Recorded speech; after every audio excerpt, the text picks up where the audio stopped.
Create a customer invoice for a job using contract CD00044.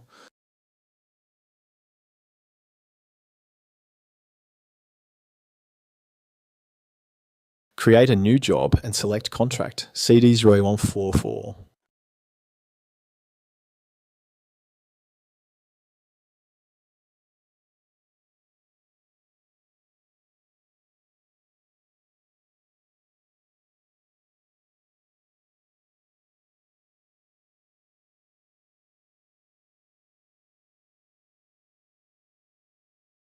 Save the job record, then navigate to the customer inbox to create an invoice.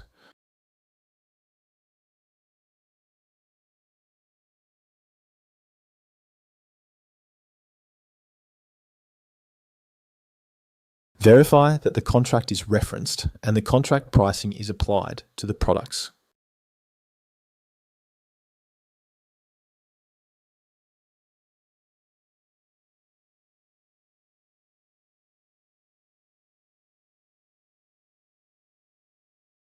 Save the customer invoice to complete the process.